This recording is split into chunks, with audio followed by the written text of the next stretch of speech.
चाहिँ विभिन्न समस्या लिएर आउनुहुन्छ। समग्र क्षेत्रको यो प्रदेशको यो देशकै समस्याहरू पर्छ। त्योमाथि तपाईँको काम म गर्छु। भगवान टिका छ अहिले नाम सुरेश साई नाम पनि बिर्सिनुहुन्छ अब हाम्रो नेताजी कालीपुर अब काम छैन।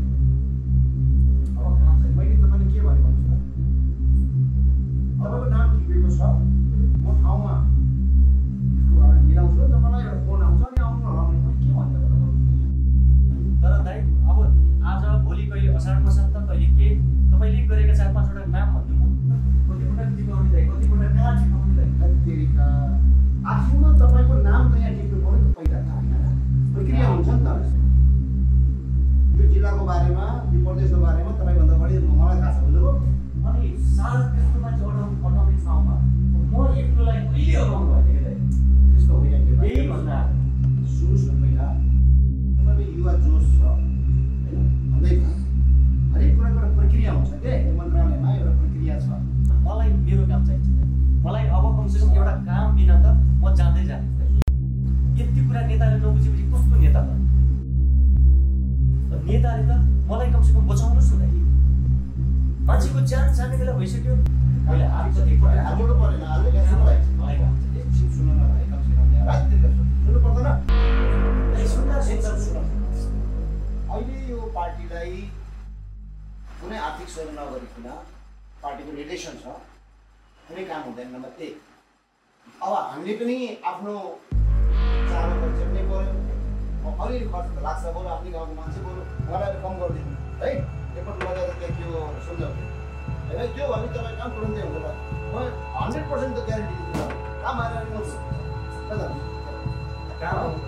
काम 100% हुन्छ। पहिला उहाँको कुरा गरेर त्यो कुरा मिलाउँदैन है।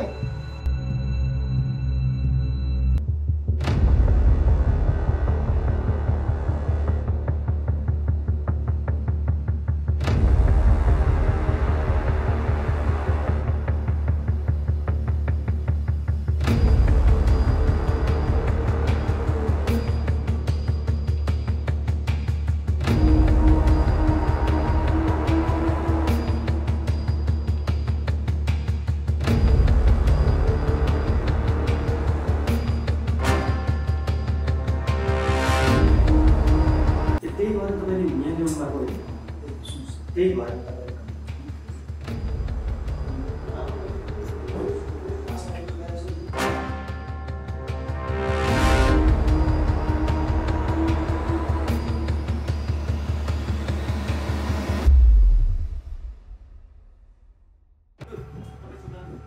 के तमासा हो कि तमासा के हो भन्नु त 5-5 लाख रुपियाँ माग्दैछु दाइ कहाँबाट दिनु मैले के पारा हो के 5-5 लाख बेरोजगारीले कसरी दिन्छ पार्टीलाई सहयोग भोलि पर्सि गरिन्छ जतिखेर के तरिका हो कि बेरोजगार मान्छे छु आफै लास्टमा त यत्रो बसेर किन बस्छ दाइ पहिला भन्नु न 5 लाख रुपियाँ कहाँबाट दिने पार्टीलाई के गर्नु पर्यो पार्टीको त्यसमा मैले दाइ अहिलेसम्म गरेको छैन मैले 5 लाख के को दाइ 5 लाख के को दाइ भोट माग्ने छ त त्यो बेलामा जे पनि आश्वासन दिने अहिले लास्ट आएर आफ्नो कार्यक्रम 5-5 लाख माग्ने